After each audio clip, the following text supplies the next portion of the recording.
Welcome back. Thanks for watching. I want to talk about one-time expenses in retirement, things that you don't necessarily do every year, but stuff that is going to come up in the next 20, 30, 40 years, however long your retirement will be. As I was making my budget, my plan before I retired, I tried to, think about these different things that are going to come up in my life that I'm going to need to pay for. New cars, are you on a schedule or some type of a rotation where you get a new car every so often? Do you buy a new car or just when you need one, or that type of thing? So you got to take into consideration over the course of the rest of your life, how many cars do you think you're going to have? And kind of have a plan for that. Now, that's not to say you have to have it down to the penny, but just something that you've thought about. What about a roof? Are you going to have to replace your roof after you retire? I know I'm going to have to, and so that was something that I took into consideration.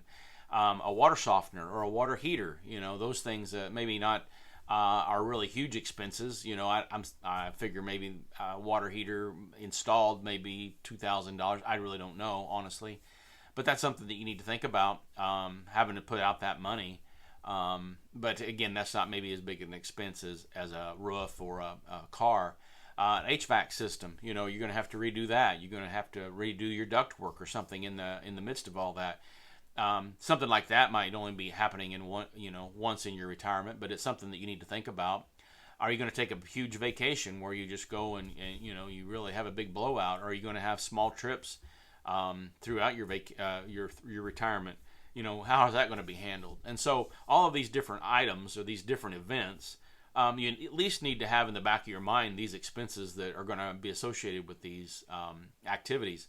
And I'm sure this is not a comprehensive list, but this is just a list that I thought of as I was trying to prepare and trying to get my mind wrapped around what I was actually going to be spending money on outside of my monthly expenses, just my day-to-day stuff. And so I just don't want somebody going into retirement and thinking that, not even thinking about these items, because you don't really deal with buying a new car regularly, and so it might be easy to forget that, hey, in 3 or 5 years, I'm going to be buying a new automobile. Are you going to finance that? Are you going to draw it out of your investments, or how are you going to do that? And again, I don't think you have to have everything dialed in and just 100%, boom, this is how it is. But I think you do need to have those on the back of your mind, that these expenses are going to come up in retirement, just like they were in your working years. Just because you're retired doesn't mean that your roof isn't going to go bad or that your water heater isn't going to go out.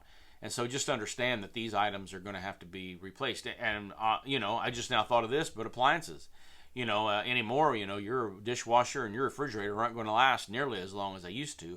And so perhaps you may be buying new appliances 2 or 3 different times in your retirement.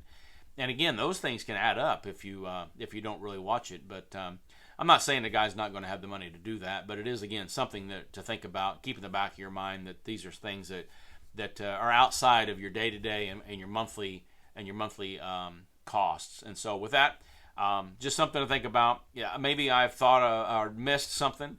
If there's something that you have considered that maybe I didn't mention, well, leave me a comment there, and we'll, maybe that's something I can talk about or at least add to my list. But anyway, just something for you guys to think about. I do want to remind everyone I do have a phone number if you want to text me with questions or comments that you don't want to say publicly. That number is 618-608-0152. I ask that you put your name and your location there so I know who I'm speaking with. But you can always get a hold of me there, and I'll reply back. Again, the comments what drive some of the ideas for the next videos, and so I'm always looking for new ideas. I do have a list I'm working off of, but that's kind of getting a little low. And so if there's something you want me to talk about, I'll at least try to share my experience and what I'm going through in my retirement. And so with that, I'll close. I'll say God bless, and I'll see you in the next video. Thanks.